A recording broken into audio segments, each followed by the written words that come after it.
In a world where there are too many comic books to keep up with, one podcast has the stones to bring you all of your comic book needs.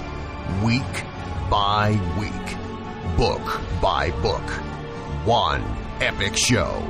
You are now tuned in to Nerd Church Radio.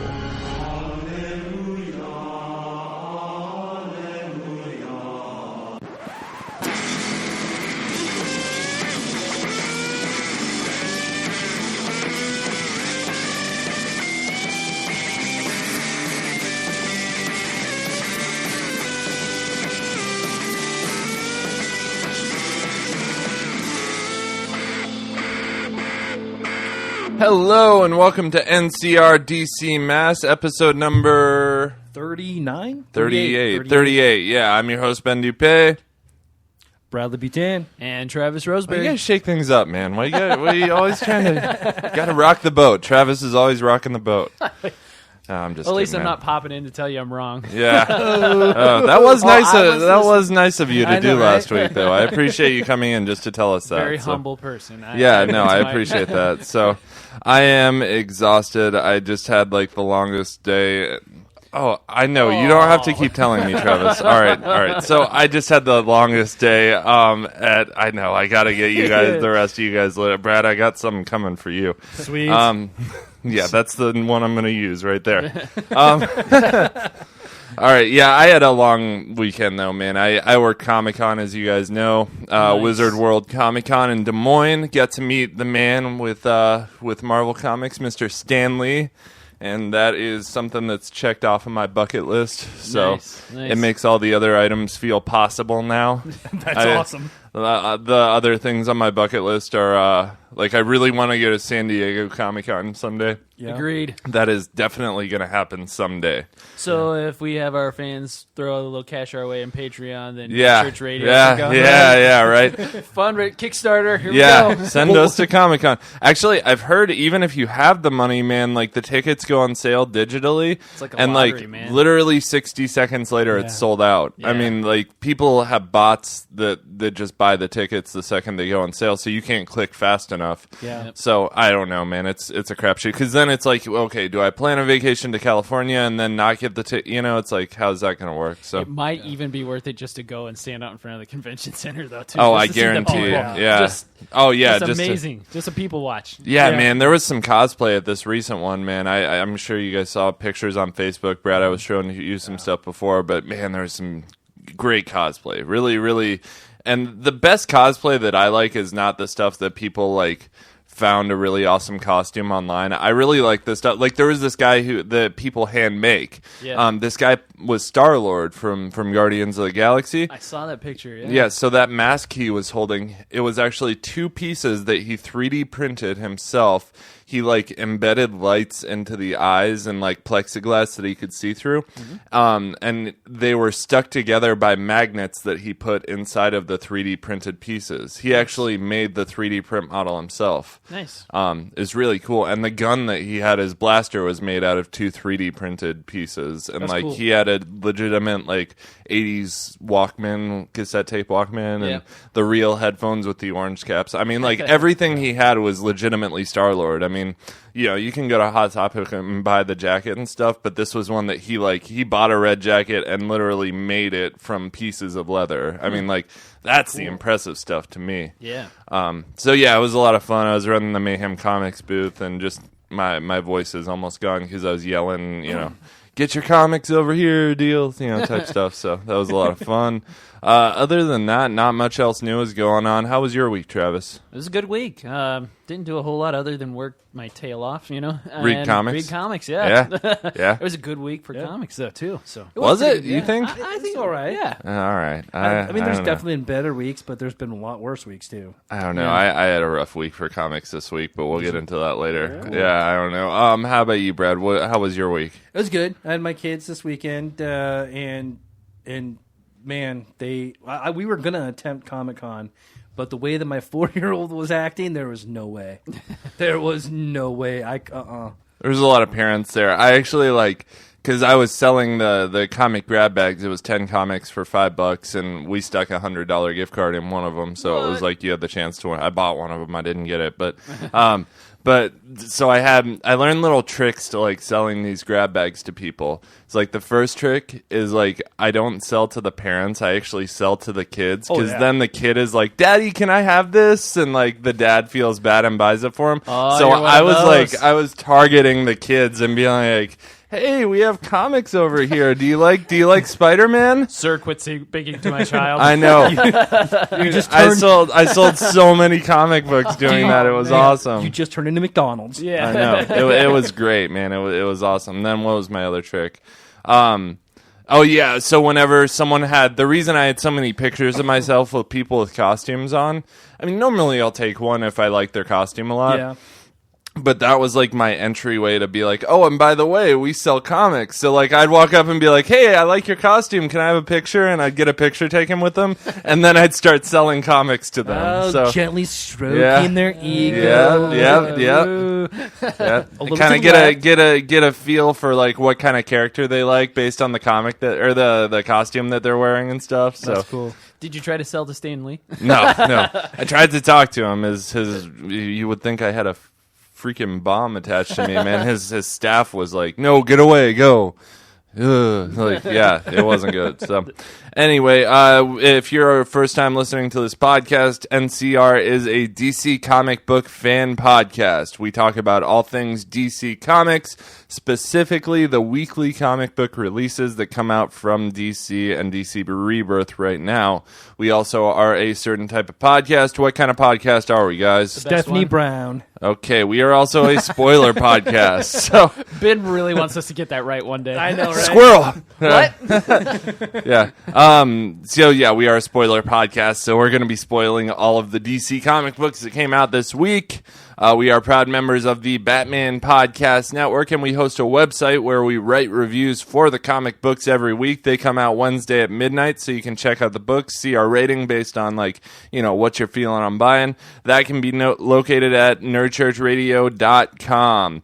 We also have a Patreon page where you can donate to us and help us keep the lights on. That Patreon is at patreon.com/nerdchurchradio. We have a mail segment where if you send us some mail, we will gladly read it on the show and interact with you.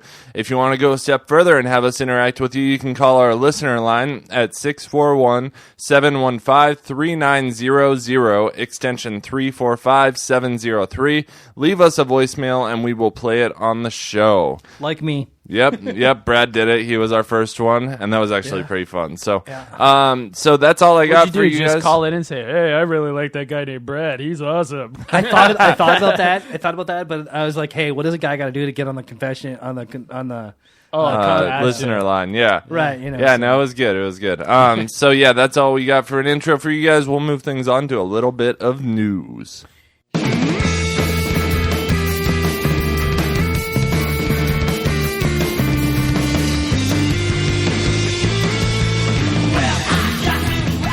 All right, so for news this week, we do have a little bit of news. I didn't think we were going to have much, but I think the first and biggest piece of news that you will ever hear for this year, probably in DC Comics, is it's the battle you never knew you needed as our beloved heroes of DC take on the Looney Tunes. What? Next month, DC will be rolling out 6 mashups starting on June 14th with Legion of Superheroes Bugs Bunny Special Number 1 and Martian Manhunter Marvin the Martian Special Number 1. Yeah. This is not actually big news. I was being sarcastic. So like Batman and Elmer Fudd, I think. That I would pay to see. Yeah, I think that. Actually, I would not literally pay to see that. But if they send me a free copy, I'll read it. So maybe if I have spare time. Not that interesting. Martian the Manhunter and Marvin the Martian is actually a pretty interesting. Right. Like I can see that being kind of fun. I don't know. I saw some like fun like Looney Tunes cosplay this weekend, so I'm kind of off that. So yeah, that was fun. But the actual biggest piece of news from DC Comics this year, probably, DC Comics and Jeff Johns revealed Doomsday Clock story arc, which it feels like forever ago that we got this news, but we haven't talked about it on the show yet, and a teaser image. So I have quite a long quote from from Jeff Johns on this. I thought we could kind of interject and talk about it at times. So I'll just start in on what Jeff Johns has to say about Doomsday Clock. It is the most personal and most epic, utterly mind-bending project I have ever worked on in my career. Really setting us up for a big, Can I interject right there? Yeah. Holy crap! If this is mind-bending and alternate for Jeff Johns, yeah, he did right. He did everything, Blackest Night. Everything good. Yeah. Holy cow. Yeah. So with Rebirth, I opened the door to Manhattan. Part of that was I love the real-world influence Watchmen has. I put Manhattan out there and always thought there was a Manhattan Superman story to be told, but then it grew. And grew. Sorry about that. It took my heart and soul over. Still, at the core of it, there's a being who has lost his humanity and distanced himself from it, and an alien who embodies humanity more than most humans. I love the idea that Watchmen influenced DC, but what would that look like in reverse? And it goes well beyond that. So that's pretty cool. Kind of gives us a sense for he really understands who Dr. Manhattan is. This is something that he's been wanting to do for a while, and it's not really something that he was just like, hey, this would be cool, let's do it. Like, he's been thinking about this for a while. Yeah. So he goes on to say, we're not going to do a story like this unless we're 1,000%, unless we 1,000% believe in it. It's all about the story. It is only about the story. That's probably a good thing when you're telling a story. There are no crossovers, no watered-down one-shots or mini-series to top off this one. Thank you for that. This is a standalone story. There is only Doomsday Clock. We had no interest in doing a crossover with this. We didn't want to see Dr. Manhattan facing off against Superman in Action Comics, with all due respect. He's kind of throwing some shade there. A little bit of shade thrown. He's given a little insult to the people writing Action Comics, saying, we're not going to have something this important go down in Action Comics, with all due respect. I wish it would have been the shade on Justice League. But. Yeah, right. Yeah, that's where the shade really needs to be thrown. But I kind of like that, though. I mean, the story won't feel as rushed like you'd have it in Action Comics. It might be a thicker book, though, too. So I mean, he's just saying it's bigger than any singular story arc that's going on in DC right now. Yeah. It can't really be contained by that. It's something that is going to affect everything, which he goes on to say that is not what this is about. It is about something different. It will have an impact on the entire DC universe. It will affect everything moving forward and everything that has come out before. It will touch the thematic and literal essence of DC. So this is big, according to him. And this isn't something where it's like, in Superman Reborn, you like the two Supermans were fused and it affects only the people closest to Superman.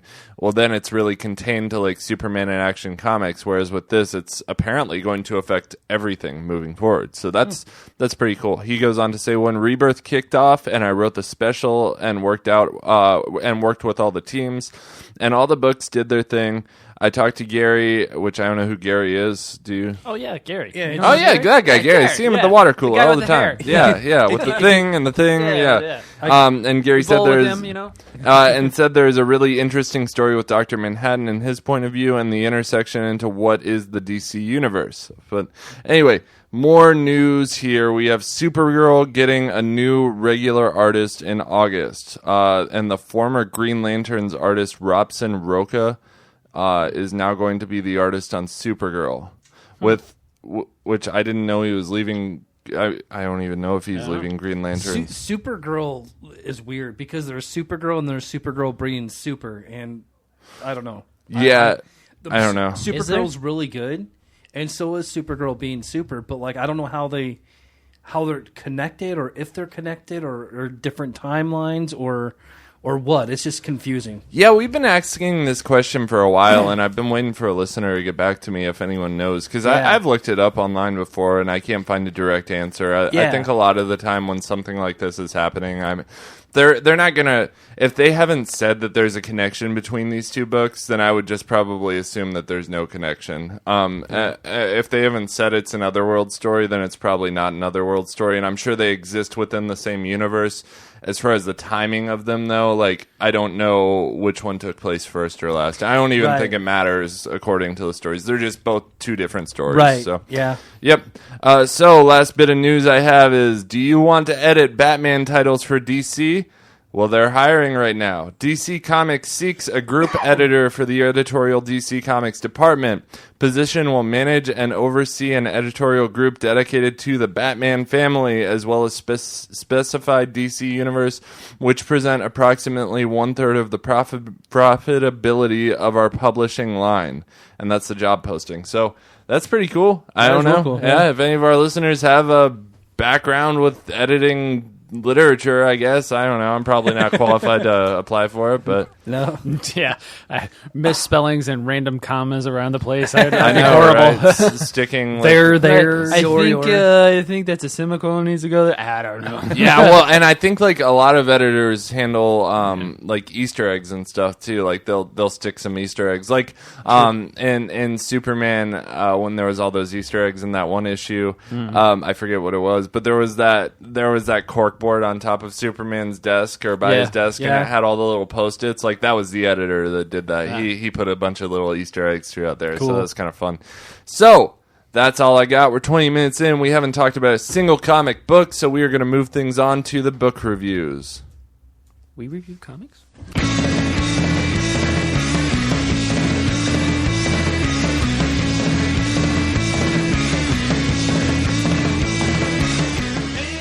All right, so the book reviews this week. First off, we got The Flash. Let's talk about The Flash. That's the biggest book of the week. Nothing really right? happened there, right? Not much. Actually, not much really did happen. Button. Who's got the button? Yeah, wait, exactly. Were you just mispronouncing my last name? Oh, editor. Editing. So The Flash, number 22. Story on this one's by Joshua Williamson. Arts by Howard Porter. Barry and Bruce are furiously chasing after Thawne to try and stop him from approaching his death. But of course, Thawne doesn't listen. He's arrogant and full of himself and won't believe anything the Flash says.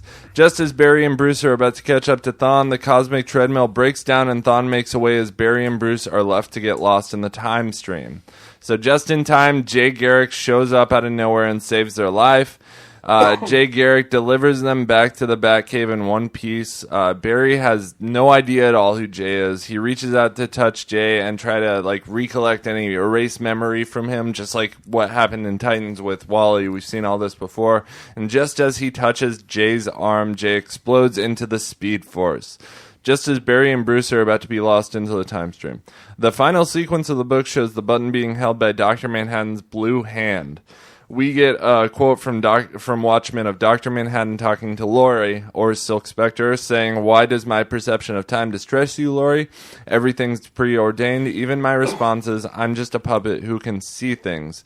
Then a couple pages zooming in on the button, and the red and yellow slowly morphing into the red and yellow soup symbol. And the final quote, "There are poisons that bind you and poisons that open your eyes," by August Strindberg. And so first off, one bit that this recap was missing was right before the Bruce and Barry get saved by Jay Garrick. Thawne is in the time stream. He speeds ahead of them, gets to his destination, where we know after this he dies, and he looks up and says, I've felt your presence here for a long time. I've never seen anything like you. I know you're here. And he looks up with just sheer terror and says, I didn't know, please, please. And he's just burned, half of his body is burned off. He's killed. And that's it. So, and we all know now that he saw Dr. Manhattan. I had initially thought this was going to be maybe like the Anti-Monitor, because I didn't think this was Dr. Manhattan style at all, really. I didn't know what the place was for Dr. Manhattan, but now we do know that it is Dr. Manhattan. So yeah, man, that's it. That's the big reveal here. And a lot of people feel shortchanged that this wasn't a big reveal. To that I say, what more were you expecting from a 4-issue story arc? It's a really small amount of time, so there's not much you can fit in there. I kind of went into it thinking we were going to get just a breadcrumb, Yeah. And I didn't think it was going to be till November that we would get the next thing. I think that kind of sucks, but I mean, yeah. So what did you guys think about this issue? And the button as a whole? The button as a whole, it was a whole button. Yeah, it was pretty good. No. Very good. No, I liked it. I was one of the people the first time I read it, I felt shortchanged. just because I wanted to actually see full-on Manhattan. But at the same time, I don't understand the link between Thawne and what the interaction with Manhattan was. I get it, but at the same time, I don't, because I think if I remember the quote right, Thawne exits the time stream. He's standing on what looks like an asteroid and says, I've never seen anything. I've sensed you, blah, blah, blah. And then he says something along the lines, but you've never seen anything like me either. And yeah, that's just him being arrogant. Yeah. And then he turns and zap, half of him's gone. But I liked it. The art was good. I don't know why, but internally I was hoping for the same artist that did the button number 1. Yeah, so they, I was hoping switch for, off, what's his name? But Jay. they did a great It starts job. with Jay. Shit. Garrick? No. No. That was pretty cool. Like, to say my name. What's my name? Yeah. Martha. So I kind of got at the end too. I thought we'd get more with Jay Garrick. I thought he was underused. The fact is, I think it was sorry, guys.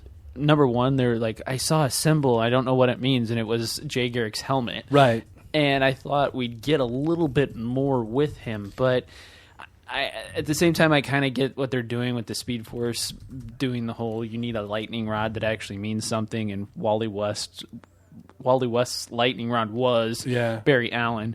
But if Jay never really interacted with Barry Allen, which he did, but he was always more of a you need the JSA kind of thing. He was very tight-knit with them, so I don't know. I mean, he was the founding member. Yeah. So. Yeah, I don't know. But there was one panel there when Jay appeared, and it's a close-up panel. He kind of looked like Jay Garrick from the Flash TV show. I thought so, too. Yeah, right? Yeah. That was pretty cool, but... Yeah, I did notice that he kind of looked like there was Flash definitely from the that TV resemblance. show. Yeah, for sure. But no, I liked it. It's you told me, Ben, that when you read it, you got to the last few pages, you had that spine tingling moment. You know, I did. I did too. I felt like it was the end of a movie, and it was setting you up for the next one. Yeah, and it was a really well done. You know. Cool segue into the next. So I'm looking forward to. Is it Doomsday or Doomsday Clock? Yeah, Doomsday Clock. Yeah, I'm looking forward to it. So yeah, I am too, man. I really enjoyed it. I'm a little nervous they might use Doomsday in Doomsday No, they Clock, already said and they I would. hope they don't. They already said they would. Yeah, good. Jason Fabok was the artist I was trying to think of, by the way. Yeah, I mean, I'm the same way. Overwhelmed or underwhelmed at first, but I guess when you start thinking about the overall thing, and like then you kind of put that aside. Yeah. Art was really good, man. The story was awesome. I mean, the story arc, man. I mean, it was quick for 4 issues, right? It was, yeah. Mm-hmm. I mean, I really liked the Bruce and Barry. I kind of expected Dr. Oz to show, or not Dr. Oz, Mr. Oz to show back up again, right? But we didn't get that. So and I was kind of hoping for something more like that too.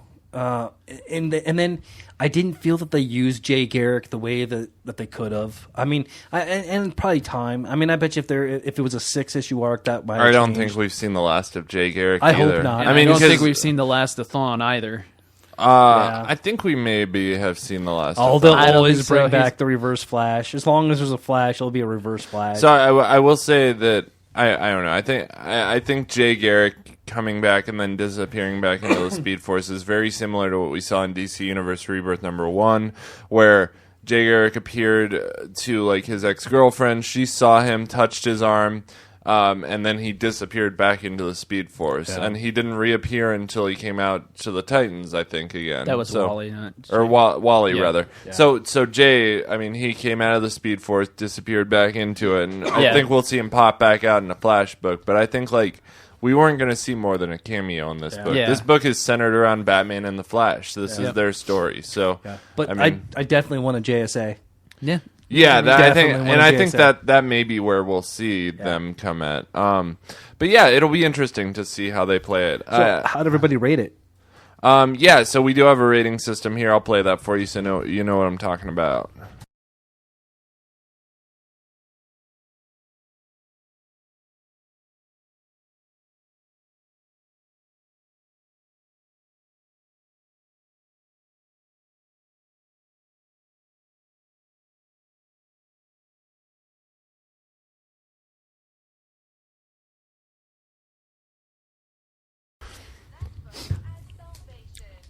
All right. So that being said, I don't know, man. I give this story arc a holy. I rated the story arc a 9.5 out of 10 on my written reviews. I think it's awesome. I think it was very well executed. I don't think. I think Doomsday Clock might be like the first, like, I don't know, because I feel like I gave a lot of salvations in the beginning without really thinking about it. Yeah. But now looking back on it, it's like, oh, this probably didn't, but I was pretty fresh on the review thing. So I think this will be like Doomsday Clock might be the first like salvation I give that's like actually legitimate. Like, oh, I've been in this for a while and this is special. I think this was special. It's just too short for me to give a salvation to. What would you guys rate this story? You know what? I'm still on the ropes with it. I liked it a lot. I agree with your rating as far as they took their 4 issues is kind of quick to take any time, but it was well executed. Yeah.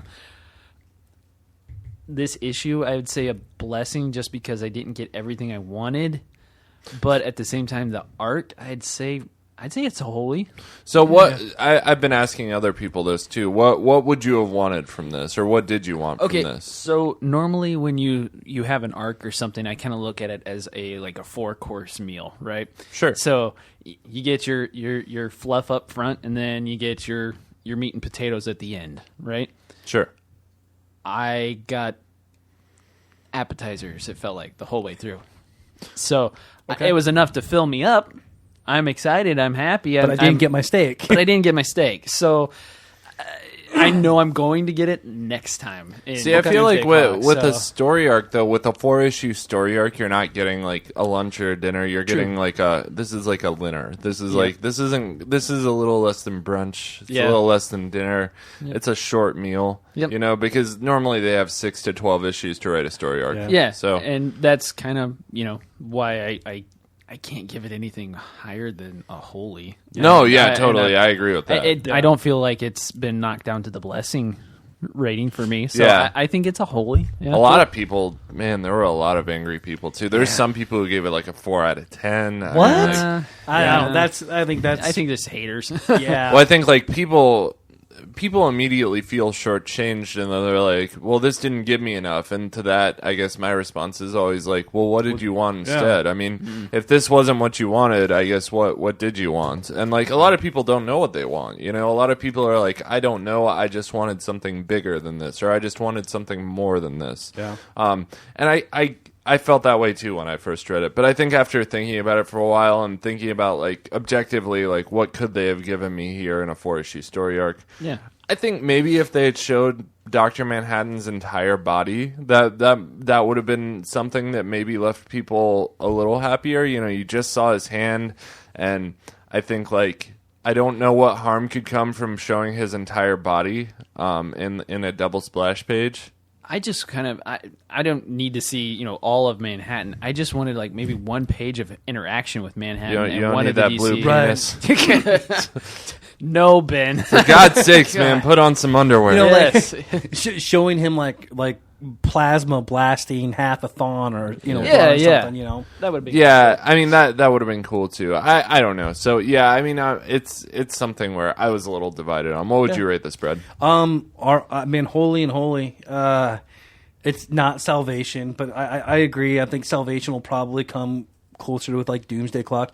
I mean, and I do think that they need a little more breadcrumbs because we're a year into Rebirth now. Yeah, and we really haven't gotten a lot. I think they're kind of setting up. Yeah, I think they're kind of setting it up as they're retconning the problem, and then now, okay, we've done it for a year. We're good to go. Let's really go after it. I hope so. I mean, there's someone like Cyborg will probably go away, and Yeah, I think his own book will go away. I mean, he'll still be in the picture in like Justice League and stuff. So, yeah, it'll be interesting to see the direction. Who else is going to be able to ride the Watchtower down? Falling I know, right? Gotta have someone on there. So, awesome. Well, we will move things on and talk about. Let me get my list here. Superman. All right, of course you said that one because it's my second one on the page. I got to look for it. Come on, man. Go, man. I'm not ready. I do the biggest books first. That's what. Okay. All right, Superman number 23, Black Dawn, Chapter 4. We've got Tomasi, Gleason, Meineke, and Mendoza. Lois has a close encounter of the Cobb kind. Yep, that's right. Mr. Cobb himself goes after Lois. Superman overhears her screams while investigating the tube chamber of the weird, creepy house in the woods. Superman intercedes the conflict and escalates things.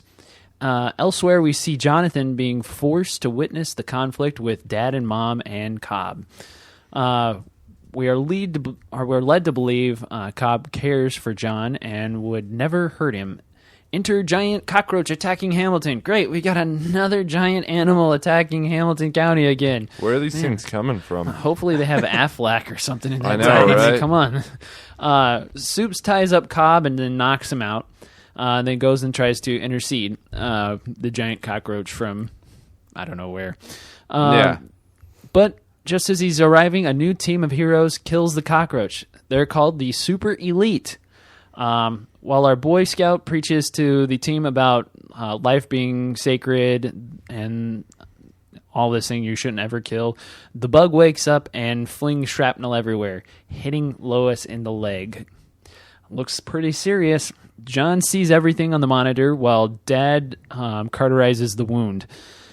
John tries to look away, but the captor forces him to watch and learn that actions equal reactions. Black is black, white is white, guilty equals guilty, eye for an eye.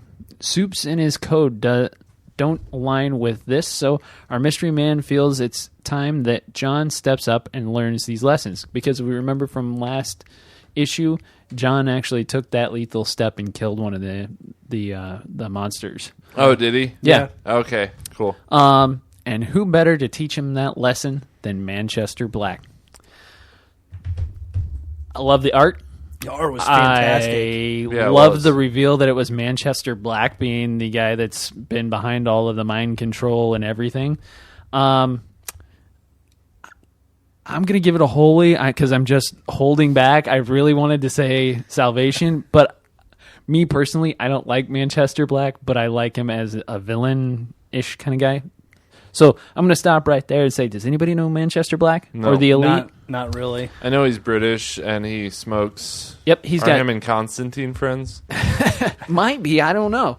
So I guess the best way to describe Manchester Black is he's got telekinesis and he's telepathic. He leads the team of the Elite. You'll have to look up all the team members. I don't remember all of them. One is a lady who has like alien bots infused into her body, and she can create kind of like things. Blue Beetle. Yeah, kind of. Yeah. Yeah. And then there's one called the Hat, and I don't remember his powers. And then there's a couple others, but basically, it's Manchester Black wants to be a hero, but he doesn't have that moral code that Superman has about killing people.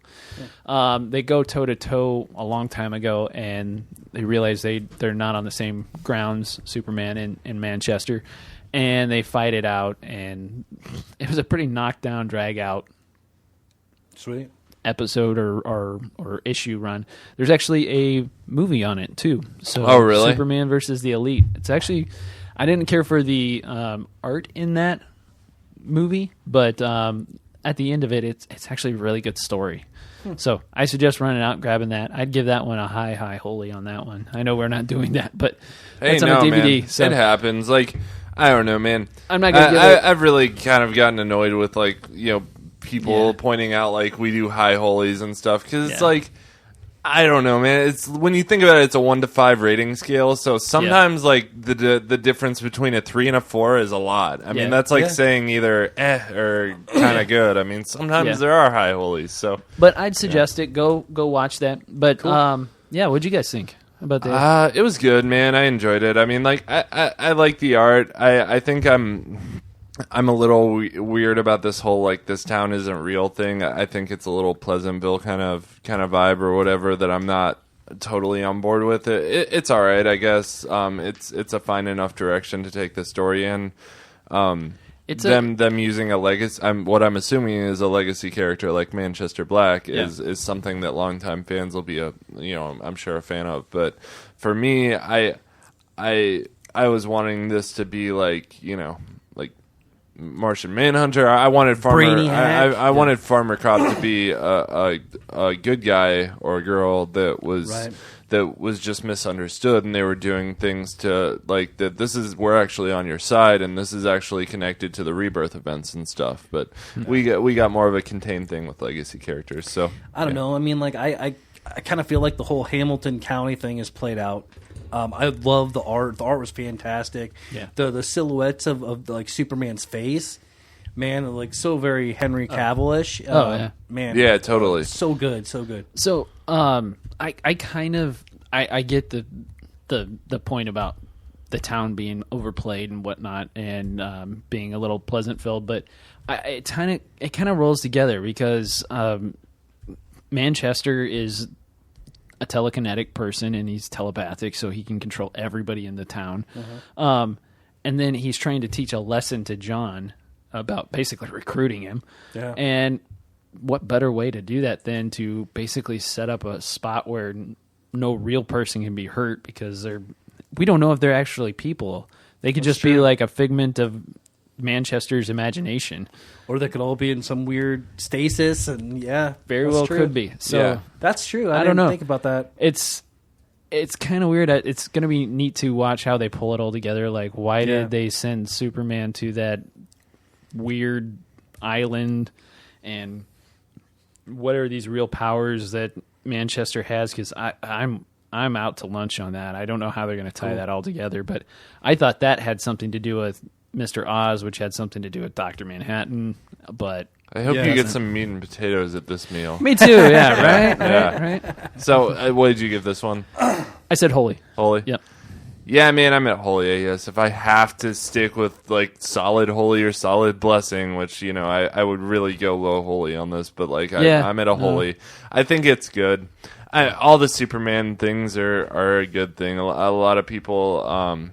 A lot of people would ask why the powerless cover with John. He wasn't really without his powers here. Yeah, I don't know. Now he's powerless to do anything to stop anything from happening, though. Well, yeah, but right, that's what's more metaphorical. It's kind of misleading. Yeah, right, I mean, like exactly. he is literally a superpowered being. So saying powerless is like, like you lost your powers. You lost your powers. Yeah. So what are we thinking about Kathy? Because she didn't raise her head in this whole issue. Oh, I didn't. And they kind of talk about it a little bit. They're more like, "Well, I haven't seen Kathy" or something like that. Yeah, and they're like, "Don't worry, we've got him covered." So, yeah, she may not even exist. It might just be a little mental image that Manchester is broadcasting out in town. Could be. That'll be a really cool spin if that's what they decide to do, man. I mean, I like Kathy, so I kind of do too. It would be a cool twist for sure, but I like Kathy, so I kind of. Like I said, I liked Kathy. I like Farmer Cobb. I thought they were interesting people. Yeah. So it's like I would have liked to have seen them become ongoing characters. But if they're villains, that means they're probably going to be a finite ending. And who knows? They might all wake up from Manchester's control. Have a Lost type thing where it's like, you were in purgatory this whole time. What would you rate this issue, Brad? I'd say holy. Cool. Yeah. Awesome. Well, that being said, we will move things on to Green Arrow. Sweet. Green Arrow, The Rise of Star City, Part 3. Or if I'm reading this right, I said Party 3. Party. Written by Benjamin Percy, art by Juan Ferreira, and colors by Juan Ferreira as well. Beautiful art. Yes, it was. We pick up this issue with the red-headed reporter lady and Canary doing some research on the Ninth Circle. The redhead. Yeah, I can't roll my R's. Ooh la la. With the Queen Family Library. Emmy is going after Cheshire and ends up getting a great assist from Arsenal while she is poisoning the Seattle water supply. Oliver ends up putting multiple arrows in creepy assassin dude with the porn stash. Oh, yeah, Eddie. Yep. Yeah, this guy's such a D-bag. I know. Everyone hates this guy. Look, a courtier. Yeah. All right, now Mayor Dominy is practicing his golf swing, and Broderick is trying to recruit Henry. He's just swinging golf balls off the top of a building like he owns the place. Just like you see these golf balls hitting people's cars and stuff. It's messed up. Oh, yeah, and they blow up the Space Needle. Yeah, that's the big reveal at the end of the issue is the Space Needle is, boom, gone, last page. So that was a cool final page. It was, yeah. No secret, I'm a huge Green Arrow fan. It's one of my favorite books in Rebirth. The issue was great. I really loved the story arc. The art was fantastic. I really loved the interaction between Arsenal and Emmy. She like pushing him because he's like, I used to love Cheshire. They're the thing. Once upon a time. I love her. I love Emmy is all out confidence in herself too, which is really cool. Like she's saying that she's gonna do good for the name Red Arrow, which was really cool. I also thought that the tension was great between Ben's comic book girlfriend and Black Canary. So. Oh yeah, Victoria Much. Yeah. So. Yeah. Overall, man, I rated this as a wholly, but this issue did have one question come out of this. Where did the zombies come from? Yeah, I think that has something to do with the Ninth Circle and maybe these like energy things. Yeah, I was kind of lost on that. I have a theory that zombies are created by people drinking old milk, soured milk. So maybe that's it. That's it. That could be it. Yeah, could be. I don't know. Where did that come from? I don't know. Okay. Was it Betsy the cow? The cow. The cow. The old milk has to come from yeah. Betsy. Yeah. Sour milk from there. Right, cool. So, you're on the same. You were eating too much Superman. So yeah, I liked the art in this issue. Yeah, it's very nice. Very very nice art. I like the story as a whole. I think it's a really well crafted story. I think even reading it in graphic novel form, like I probably wouldn't recommend that someone buy this comic. I would more recommend wait for the graphic novel or do what I do with Star Wars and buy the comics and wait to read them till you can all read them all at once. Yeah. And the thing about that is we're following like 6 strings here with different places and times and people, and it's just like too many cooks in the kitchen, man. I say that all the time, but that's what's happening here is like there's just too many threads to follow. There's definitely a huge roster in this book. I mean, you got the 4 horsemen. Brick was kind of absent through most of it. They take care of 2 of them. Well, and it's you got like Emmy, you got Arsenal now. I mean, Diggle's still MIA. Henry is with Broderick, and Oliver's going to be going after Broderick now. And it gets super confusing. Oh yeah, I really think honestly, I think it's too many people for one issue to try and juggle. That's not to say that I think it's a bad comic book. Like I said, it's a really good comic book to read in long form. I think it's a really cool story. Benjamin Percy is a great writer. He writes really good stuff, but I just think it gets a little confusing for me at times. I think that's why I give it a blessing, probably. I think this issue was good. There have been holies in this series, for sure, but this one was kind of a down issue. Even the art, on this issue, it was really good, but it was kind of a down issue for art. There have been better ones. So the last issue was a holy for me, though. So, I mean... I think I agree with you, Ben. I have not been reading Green Arrow. Yeah. I've just flipped through it when you review it just to see if the story would speak to me. Right. I think I'm with Ben. I'm going to wait until the graphic novel comes out just because, yes, I do pick it up and I read it and I go, oh, yeah, this is pretty good, but I don't understand all these side stories. Right. And there's a certain part of me that loves to have every single comic in a graphic novel. Oh, yeah. But then there's also a part of me that's like, I want to be able to go pull it off the shelf and reference the entire thing. Sure. So, I like it. I like. Yeah, this will make a great animated movie. Yeah, I think it would. Yeah, I could see that being good. Yeah, like I said, it's a good story. I don't think it's bad. I think it's a really good story. I just had trouble with following some of it sometimes. Sure. I think maybe he should spend one issue following 2 of the threads of people and then jump over to the next couple threads of people for the next issue, so we kind of have an idea of what's happening and stuff. Right, show how Arsenal got to where he was. Yeah, exactly. Cool. Yeah, so we'll keep things moving on here. Cool. Are you going to review anything today, Ben? I am. I'm going to review Justice League. Everyone's face. You asked for it, buddy. So, story and art on this one are by Brian Hitch. So, Mr. Hitch, you've done it again. He has done it again. This book proves to me that Brian Hitch should stick with art. So we'll start here. Flash keeps looking back in time before a catastrophic event that leaves hundreds dead, including his teammate Jessica Cruz. He thinks he's to blame for everything going wrong, which most likely it's either him or Barry Allen or Brian Hitch.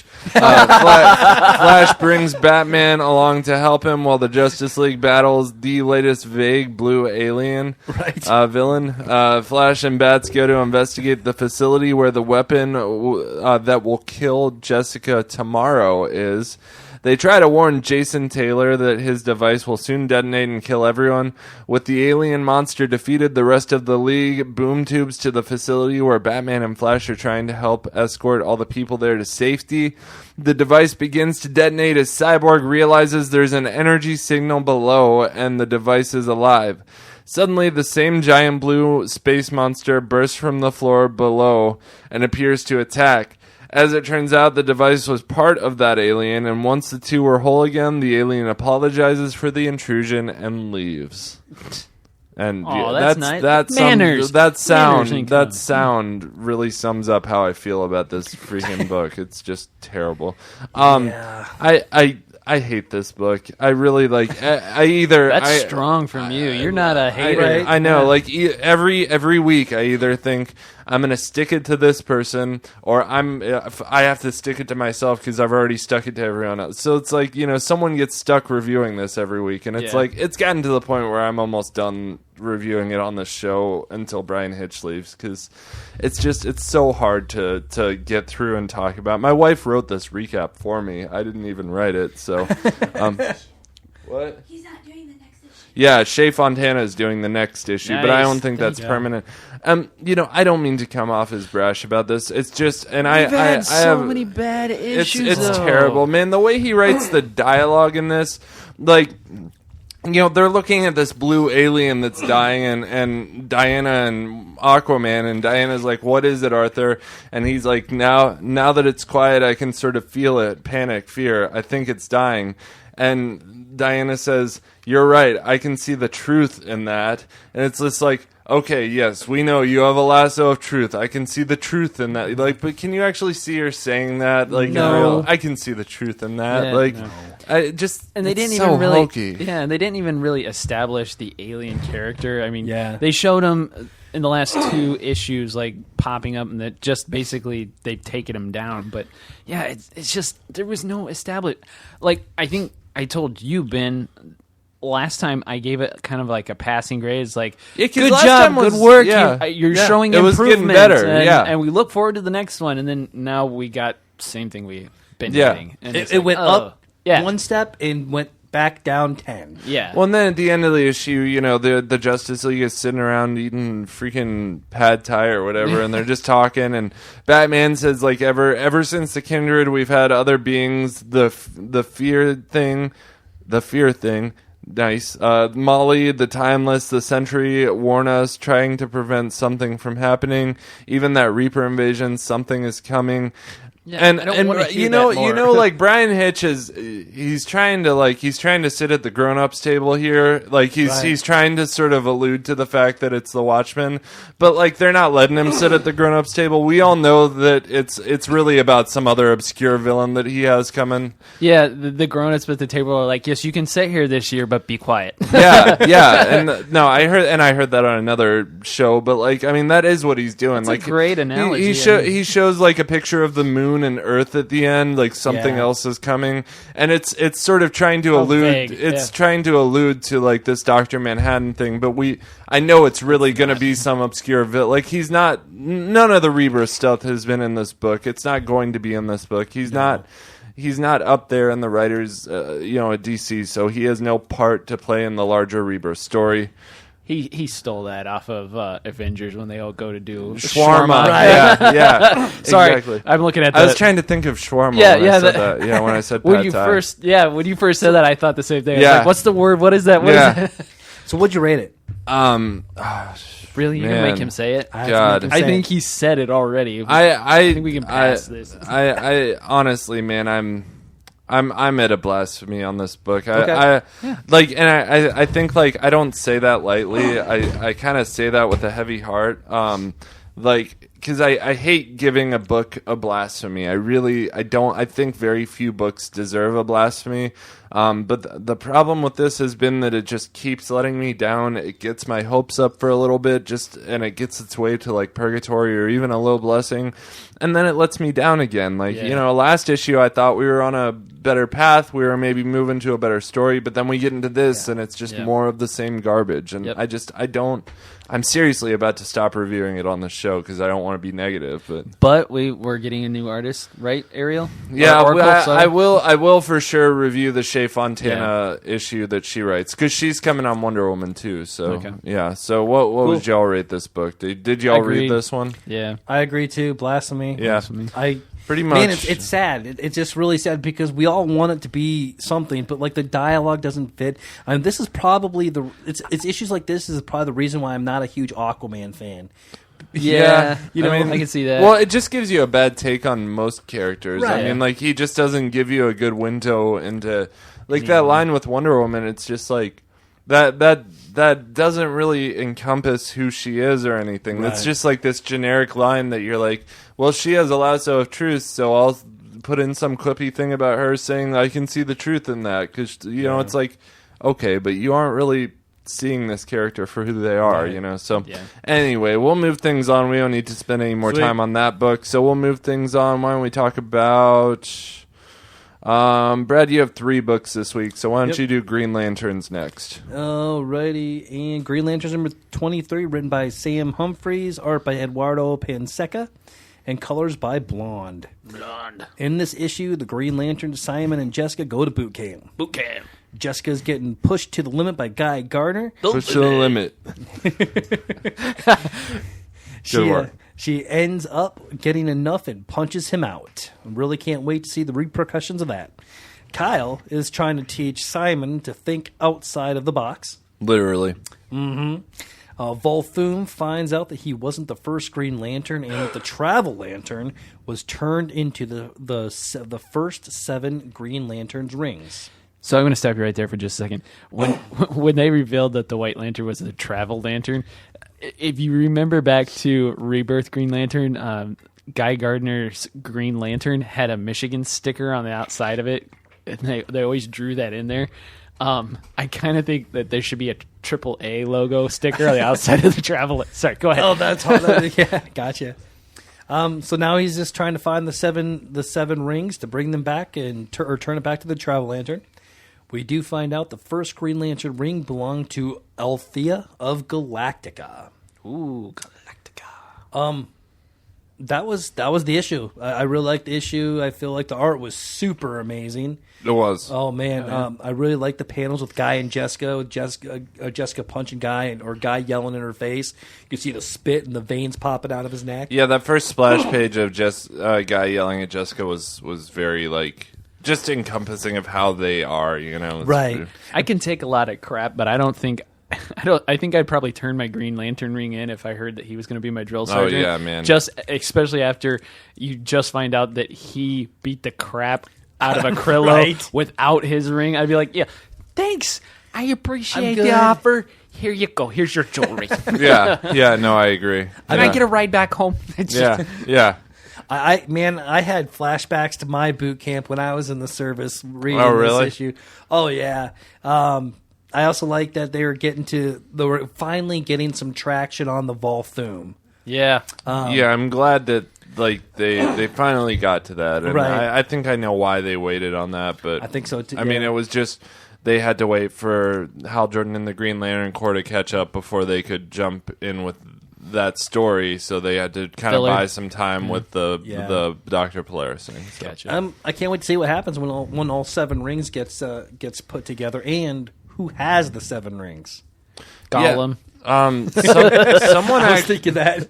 Someone actually sent me a message. I forget who it was, but he told me what's been going on with these rings that have been disappearing. But I forget. Oh, cool. Yeah. Mm-hmm. Anyway, sorry. Yeah, I know he'll probably message me later. So I love the Green Lanterns. I some of the stories have been a little flat, but overall they've been really good, really entertaining. I'm actually stopping from reading these just because I want the graphic novel for them. Mm-hmm. I've got the pull list, so I'm just going to wait until the story arc's over because, we read so many comics, and I feel I need to do this one justice. Right? You know. Yeah, does that seem weird? I don't know. No, it doesn't. I mean, there are certain books I do that with too. I mean, I have open to all read of them. everything because I have to review all of them on the site. But I open all of them and I flip through. I don't, give it a lot of detail. Read, but I don't review all. I'm sorry. Listen to Mr. Sorry. Big Needs over here. I do all the work. Yeah, I didn't mean it like that. Poor Ariel's eyes are gonna pop out of her head. She's rolling them so hard. No, I was talking to Katie, the manager at Mayhem, and this morning I was just asking her what her favorite books of Rebirth were. We're waiting for the con to start, and she said this is her favorite book out of Rebirth. So, and it's one of mine. It's one of the ones I look forward to the most. I think Sam Humphries has a really good handle on how to write Green Lanterns. I think he cares about these characters a lot, and you can see that in the way that he treats them. He knows Simon and Jessica really well, and he treats them like they are. And they've got a good team with the writers and the writers and the artists. And the coloring. Great work, everybody. Yeah, Pansika is a really, really good artist. Oh, man, and the colors in this issue were just awesome. And I'm colorblind. I can still see a lot of it. So, way to go. Awesome. Yeah. So, I rate it as a holy. Yep, I'm there too, holy. Agreed. Awesome. Yep. Cool. All right, well, we will move things on. Why don't we talk about Super Sons? Super Sons. We're at the end of our little story here, guys. Yeah, I know. What did you guys think? So, did anybody else read this? I did, yeah. I liked it. I enjoyed it.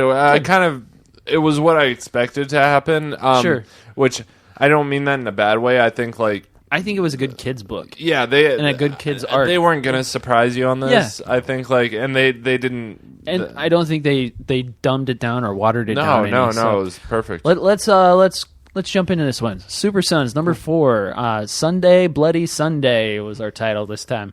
Tomasi, Jimenez, Sanchez, and Lee. Sorry, I was prepared. I was wrong. No. Oh man. So, Kid Amazo and his army of drone robots, or whatever you want to call them, has Superboy and Robin chained up. We find out that Kid Amazo plans to kill his family once and for all, and the rest of the League is thrown in there. Not so fast, though. The Boy Wonder has a plan already in motion from the last issue. Remember Robin hacking into the robot's skull as John was running him off? I do. All right. So, enter Super Luther. That's right. He did the old SOS to Super Luther, right? Basically, he said, hey, your armor got stolen by this kid. Yep. Come help us out. Come get it. Yeah.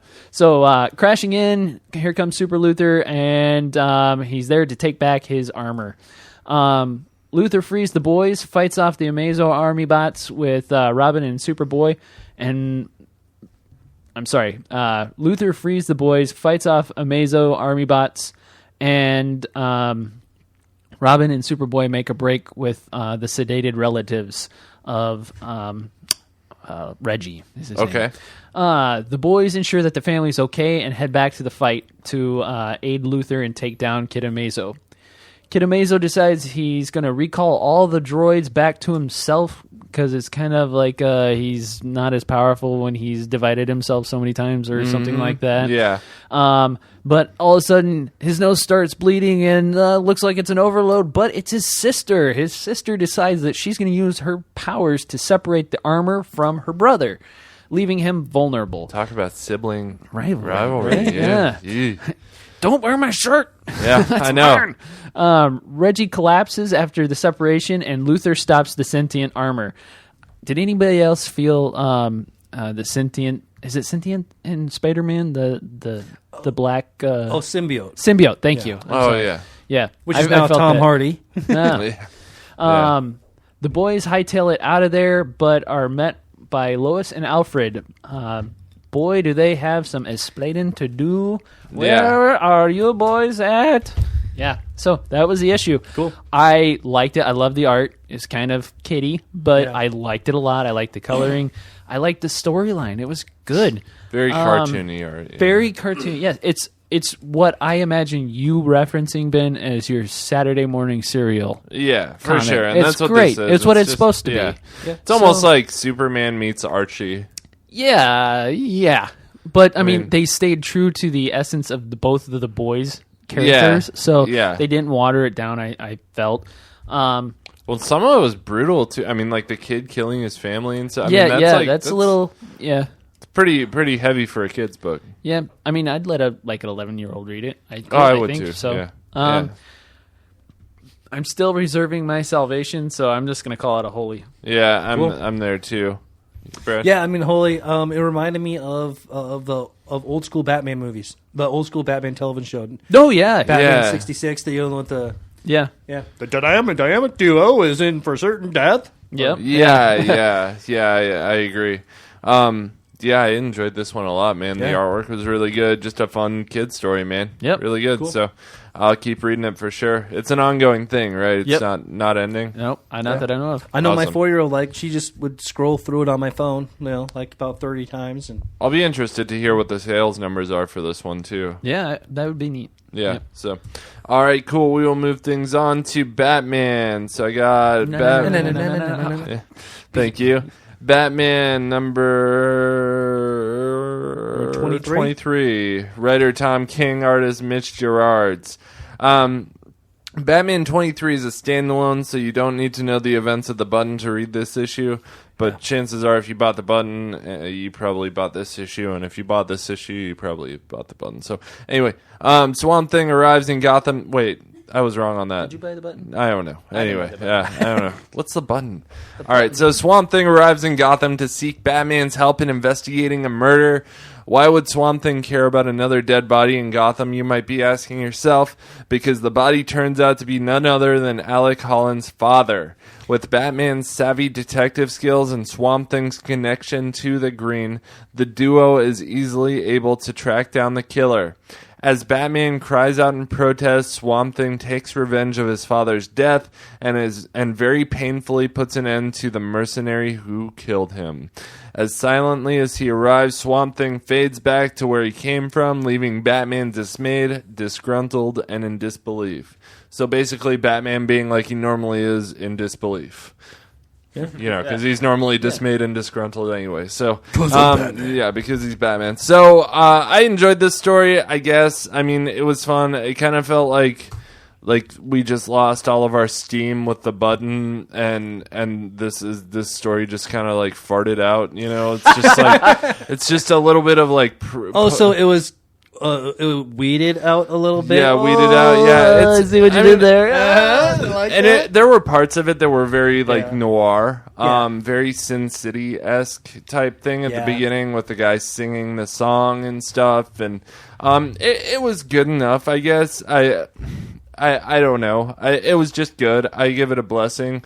Didn't wow me by any means. Didn't think it was terrible either. I just kind of thought it was meh. It was a one-shot, fun Batman Swamp Thing story. I think he's starting something big with the next issue.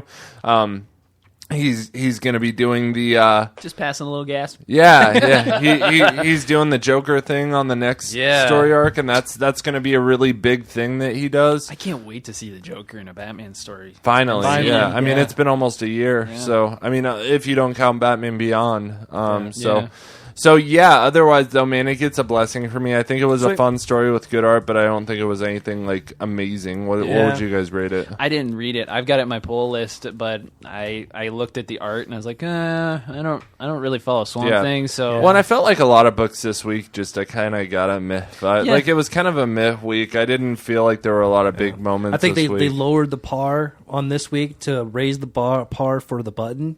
Yeah. Oh, that makes sense. That's not bad. Yeah. Brad, what would you rate this one? Man, I didn't like it. I put it in purgatory. Okay. See, I would agree with that. Sorry, just hearing you guys talk about it, I would assume that Ben would have put it in purgatory just because, like you said, it was a seat filler.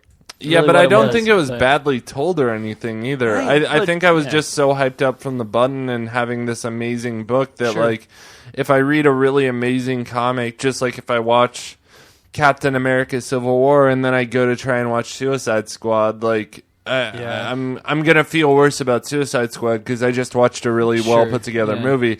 So it's the same thing where like I think if I just it's a really good like if you like Swamp Thing and Batman, it's a fun 5-minute read, and it's just like a one-shot comic book that's fun to read. But it's not bad at all. But I don't consider Purgatory a bad thing. No. It's more of a I'm gonna wait. And this is a book to me that's better if you just flip through it. Yeah. I'm not a huge Swamp Thing. I mean, I think it was kind of cool that he was like, I don't care what you think, Batman. I'm just going to kill this dude. I'm going to go. Thanks for your help. Bye. I think this story would have been better suited for like an annual, maybe. Yeah. I mean, this would be a really good annual. So. Or maybe this should have came out on the free comic book day. DC, but I think they needed something to fill up the space with, and that's what this was. What it was a filler story. But let's move things on to our final book of the evening, Nightwing. Nightwing number 21, written by Michael McMillian. Art by Christina Deuce. And colors by Blonde. Is this a crossover with Titans? No. Oh, it's not? Okay. Nope. Wally West decides that he needs some bro time and shows up at Bloodhaven to meet with his bestie, Dick Grayson. The two decide they should go out and hit the town. They go to a bar for a bit and then go to a movie. And what happened to the rest of my review? I don't know. What did? Okay. So I'm going to have to wing part of this. But Nightwing it? Nightwing it. Nice. That was good. Thumbs up, knuckle bump, boom. So after the movie, they get stopped by this new villain who can pause time. And they end up ripping everybody off, so then they get changed into their superhero outfits and go to work. They quickly disperse with the bad guy and go about their normal day. What's the deal with this guy at the end? Bloodhaven belongs to Tiger Shark? Yeah, Tiger Shark. I looked him up on the DC database, and there really wasn't a lot on him. All they said there's 3 different Tiger Sharks in DC Comics. This guy looks like Tiger Shark 3, which they say is a Revenge pirate. Of the Tiger Shark, right? Yeah. They say he's a pirate. That he's always on the offside of Gotham. He's more of a Batman villain. So. Okay, cool. Cool. Awesome. What did you rate this one? I only gave this a blessing. I really liked the Wally and Dick Grayson kind of team up. It was kind of a cool like bro high five, and what's up type of thing. I don't know. I was going back and forth between blessing and holy on this, but I think a blessing feels right. Okay. One thing about the writer Michael McMillian.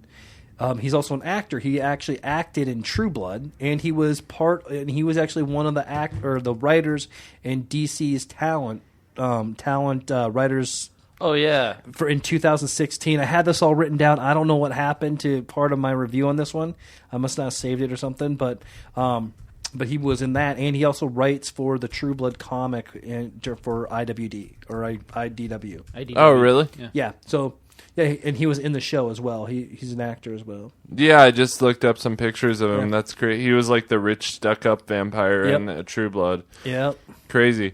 Yeah, I feel like this week it was a lot of like stuff like this where it was like, it was good, I guess. But there was, I feel like the button just was like the only really great thing to come out of this week. I mean, like, there was some other stuff that was pretty good, but I feel like the button was the best part of this week for me. Yeah. I mean, the throwaway villain. I mean, they took this guy had a vest that he could pause time. Yeah. And he would go steal. So he wasn't a meta or anything. Right. So. Cool. Well, we are way over on time, so we are going to cut things off here. If you want to find us anywhere online, we are at Nerd Church Radio on Twitter and everywhere else.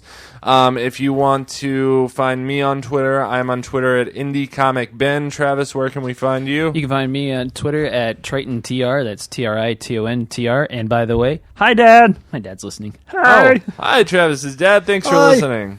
All right, and Brad, where can we find you? I'm on the Twitter as well at Bradley, BRADLEY _Butin, not button, BUTIA. Awesome. Sounds good. And with that, I will say peace be with you. And also with you. Peace out, planet Earth. Go forth and read comics.